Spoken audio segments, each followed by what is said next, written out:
Howdy ladies and gentlefolk, and thank you for joining me for another video. This one is finally the much requested chronology of my abuse story. At the very least, the very beginning contents of it. There's a lot of stuff, a lot of memories, a lot of issues I have to sift through, which is why I have to sit down and write a lot of it down. And I feel like I've written down an adequate enough thing for the first 6 months of the relationship and it beginning to unravel and unfold. And I honestly hope that this helps somebody maybe understand it a little bit better, or perhaps, I don't know, get through things, not feel so alone concerning their issues and what goes on with them. And that being said, let's just go ahead and dive into the very first month. So month one was the month that I had actually met him, and I met him on an app called Meet Me. It was a dating app, and he ended up throwing out some stupid punchline at me. That was what had caught my eye, because he ended up managing to mess it up. And so I responded to him. He was the first person I'd responded to, and I was really sad and lonely at the time, so I let him come over. And after much begging and attempting to pry it out of me, I inevitably kind of just gave in, and we ended up messing around. And I basically pursued the relationship shortly after, and then on the 3rd of June, we kind of went and had our discussion. It was my first real adult discussing us being in a relationship type of thing. And I thought I was transitioning further into adulthood, which I guess I kind of was. And after that first month, he ended up seeing some pictures of me when I was really young. I was like 18 at the time, and I was much thinner than I was before. And he kept making comments about how much prettier I was when I was skinnier. And that's basically what just started it. But I didn't really think to leave, just because I was really sad, really lonely, really self-conscious, and I didn't think it really could get much worse. I thought that abuse at the time was a very taboo subject. I'd been hit before, but I managed to have the ability to leave the situation after a very short amount of time. So I didn't think there was much going to be coming from this either, but it just kind of progressed from there. But it was very short and very subtle. So during month 2, not a whole lot actually happened. I managed to become friends with his neighbors. He'd started escalating his comments into more jokes on my weight, or pointing out women over at Walmart who are much skinnier than me. As much, look at her, she's so hot, if you could only have a body like hers. Or oinking at me every now and again. It was just an occasional thing when I would eat. He would snort at me like a pig, and he would call me a fat pig, but he would play it off like it was a joke. And me being stupid, I would just kind of go along with it, I guess, and just kind of rationalize as to, what it really was. It was just a joke. I'm just being oversensitive, just like he's saying. But his jokes and comments really started getting it kind of out of hand, but he liked my art talent, and he took a lot of interest in that. So I figured maybe it was kind of like evened out or something. I'm not sure what the mentality behind that was. And then he ended up banning gauges, which is something I've always really liked having. I've always really liked wearing, was my gauges. And he ended up banning those, which I can't necessarily blame him, because of the fact that I didn't take the best of care of them, because it didn't occur to me that they required intense hygienic practices to maintain them. I just did the most basic of shit, and they weren't the best kept section. But at the same time, banning somebody from a certain item as opposed to actually being an adult and discussing it wasn't really something that seemed to be on my radar at the time, and apparently not his either. During month 3 is when we actually really started suspecting I was pregnant. I was very sensitive in certain physical parts of my body. I was having morning sickness. I hadn't had my period, even though I was on birth control. And at the time, his weight comments escalated to biting my arm. And it wasn't super aggressive, but it did still hurt. And I would say, hey, ow, that hurt. Stop doing that. And he would just keep on doing it. But I would just, I would always disregard it to him just being playful and not understanding his real strength. And around that time, he also decided he wanted to be a tattooer, and I was supposed to be the artist. So I was, a tattoo and an artist together would make a really good duo, apparently. And I was kind of on board for it. I was excited to do something with my artwork, and I was excited to support him in something. until he started comparing me to some of his skinnier female clients, as I was required to make impromptu pieces of art. He would just come up and say, hey, you need to make this thingy, and have it look kind of like this thingy, and I had to come up with it within, like, I want to say a couple, at max warning I would get would be like a day for me to come up with this design that was supposed to be on somebody's body for life. And he would typically trace it and put it on people's bodies, and that was, what we were supposed to be doing as far as the tattooing thing was concerned. I got tattoos, and eventually I was supposed to learn how to do tattoos.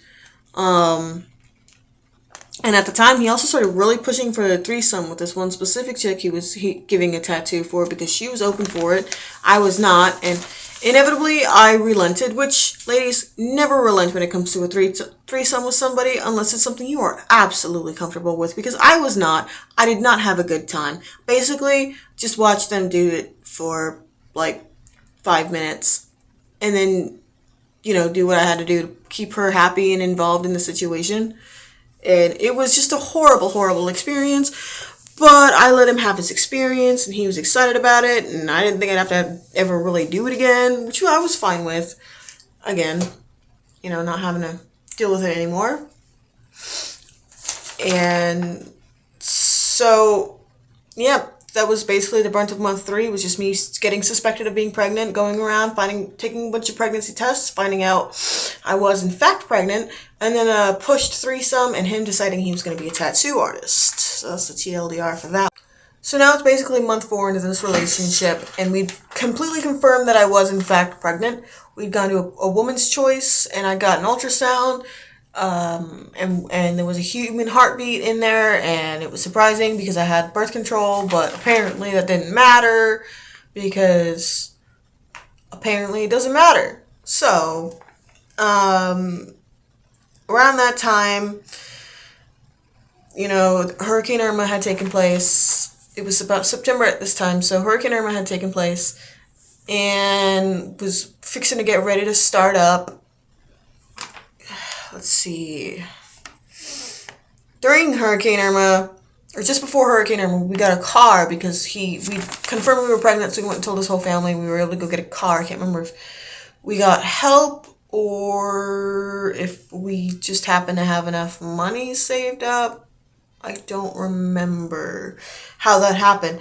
But we ended up basically having a car, and then Hurricane Irma hit, and that was the first time he, undeniably cheated on me. He was supposed to go out and go get gas for the car because it was low. And then he told me he spent $25 when we only had maybe $200 to live off of until we didn't know when, because we weren't sure when our power was going to be back on.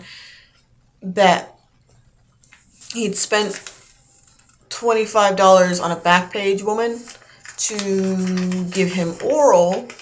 And that was the first time I can remember for sure, that was for sure the first time that I was cheated on. That one happened. I don't know if anything happened beforehand, but that one definitely happened. It was the first time it was ever really admitted to me. And then the biting was also starting to get a little more aggressive. It started actually leaving genuine welts, bruising, stuff like that. Despite me saying, hey, this hurts. It's still getting aggressive. It was still hurting pretty badly.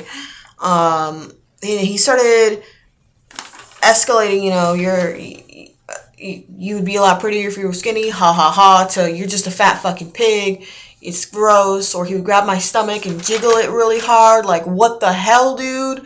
That's fucked up. And the biting got worse. All of the insults started getting worse a lot more.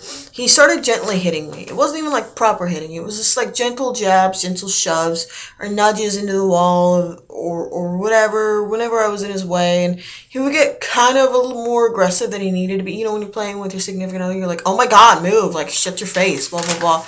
It was a bit more aggressive and a little more... it coincided with our arguments or our little spats a little too much with how aggressive he was being, which was already something nerve-wracking for me in the first place, as I had already been in a bad relationship. So, At that time too, we ended up moving in with our neighbors. Yeah, that was an instance. We just got tired of the shitty conditions of his previous roommate and moved in with his neighbors. Alrighty, you guys, month 5. Month 5, we found out that I was actually a high-risk pregnancy. And so I went ahead and got a job at a shipping company of 7-Eleven. And I was loading stuff on crates and stuff, getting it all ready to be taken out via the trucks and whatever at this place called Randstad. And within a week, I started having complications. Had to go to the hospital. And they were like, no, you need to quit your job or do something else because you can't be doing this kind of a high labor intensity job. This is going to kill the baby. And I was like, oh no, didn't want to kill the baby. So I ended up quitting that job. My ex didn't like that too much, but he couldn't really say too much because I was already putting in new applications into new places, trying to get a new job somewhere else. And around this time, this is when the gaslighting began. And it wasn't even normal gaslighting. It was like the kind where he would just try to do what he could to make you feel like you were crazy. We would be walking down the street, a typical street we always took, and I mentioned the chickens one day, and he's like, oh, there's no chickens over there. There's no chickens. And I was like, there's like 7 or something. There was a largish quantity of white chickens over there. And I thought for maybe a while I was going crazy. And then a friend of mine, our friend, roommate, neighbor person, walked home with me one day from wherever it was I was coming from. And we passed the chickens and I pointed at the chickens and she goes, oh my God, those are some funny, stupid chickens.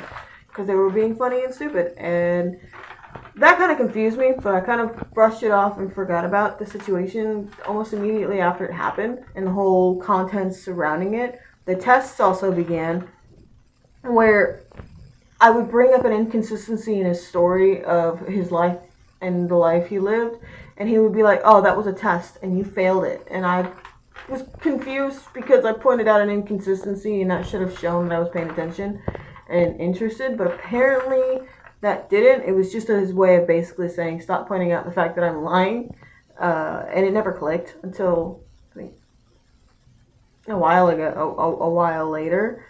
The second lady that was possible for cheating came up, and I only say she's possible for cheating because she just kept coming over, and we were friends, and I was required to not be in the room with him when he was with her. I wasn't allowed to talk to her when she came over, and I had to watch her kid whenever she came over, which I thought was kind of weird, but she was also a tattoo client, and I guess she was under the impression I was just happened to be one of his friends that was making the designs for him to tattoo, and I realized something might have been going on when I pointed out the fact that I was carrying his child, and he and I lived together in the same room, and I was his girlfriend at the time. And she just like went,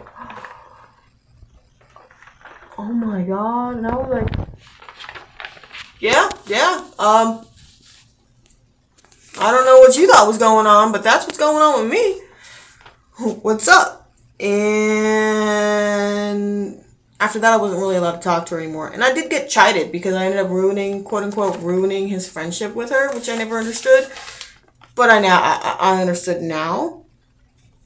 I also found out later on that his coworkers were convinced that I was a cheating, lying scumbag that was carrying a child that wasn't his, but making him take care of it because he opted to take care of it, trying to make himself out to be, I guess, a better person. So I guess he told his coworkers that I cheated on him and the baby wasn't his, but he was still going to take care of me and the baby because he cared about us, which was weird, but, you know, whatever makes you sleep better at night. And at the time, also, the hitting started getting more aggressive, and I was pregnant with his kid, so at this point, I was like, well, I'm stuck, and this is gonna suck. But I'm gonna do what I can to make him love me and then make the best of the situation. And maybe when the baby's born, everything is gonna turn out a-okay. Yeah. Alright, this is month 6. Month 6 is November. November is when I am very visibly pregnant. I also got another job at Burlington. I was a seasonal employee over there for a short while.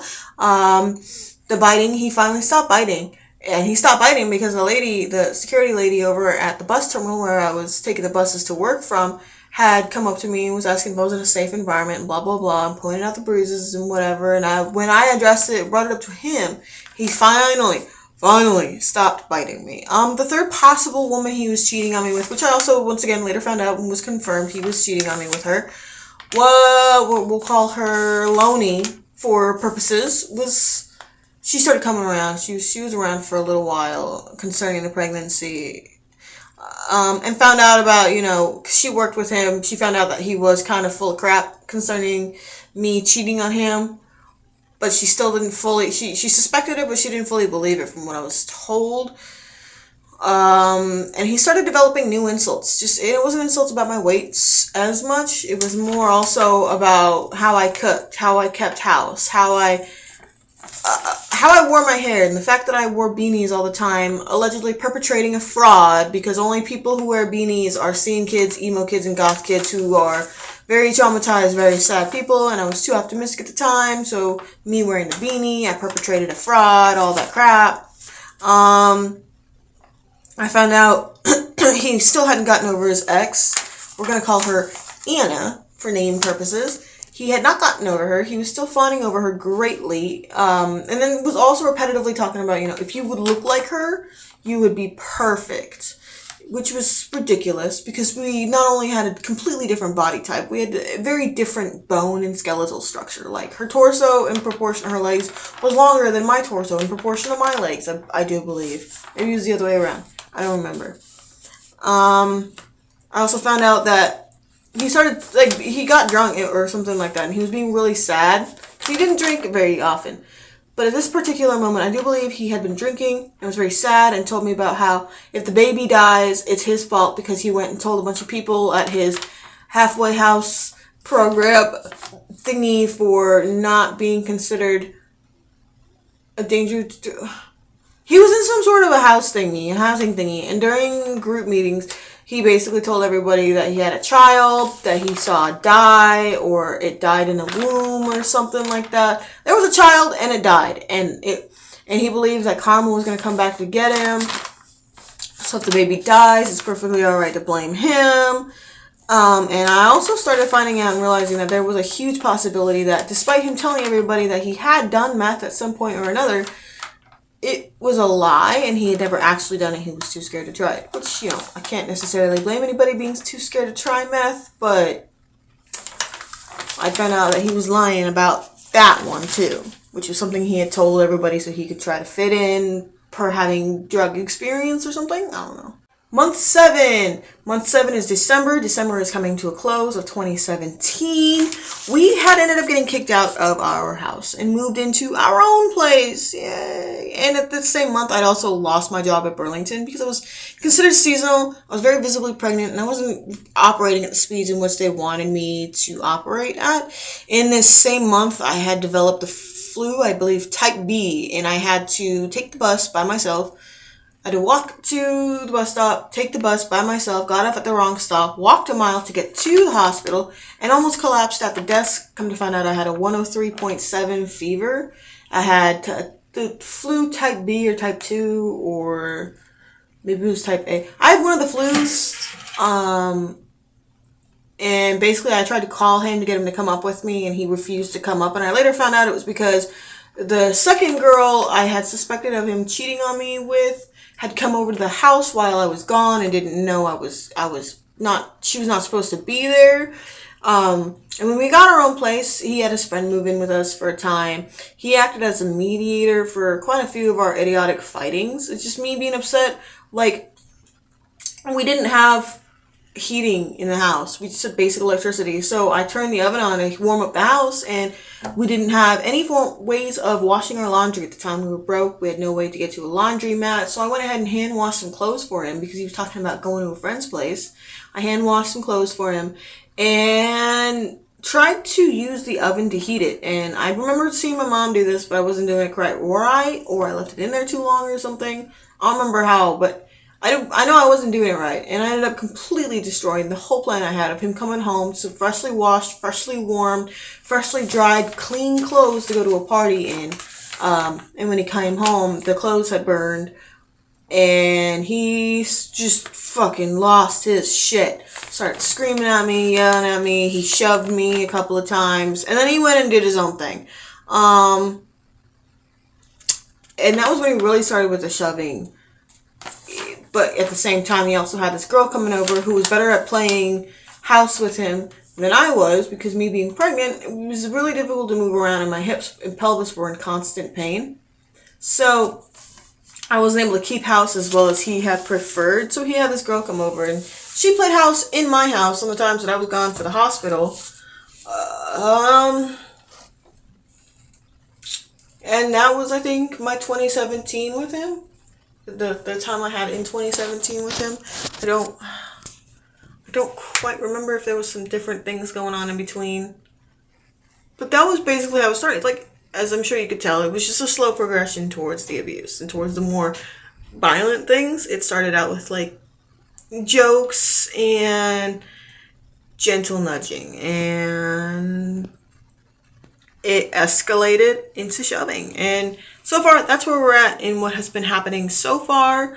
Feel free to tune in. God knows when I'm going to go ahead and upload 2018, or at least the first half of 2018. I don't know. Because I have to make sure I gather my thoughts and try to make sure things are as in order as possible. So that way, now that we've done this, I can just let it go and drop it and forget about it. Hopefully. Probably not. Alrighty.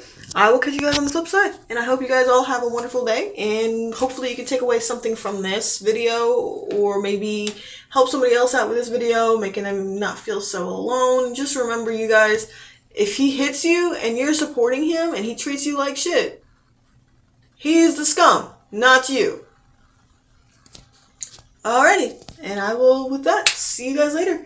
Leave a subscribe, send this to somebody, do what you gotta do to try and hopefully get to as many abuse victims as possible, and possibly get through to them that where they're at is not where they have to stay. And you guys have a wonderful whatever. Hey, I got my tea.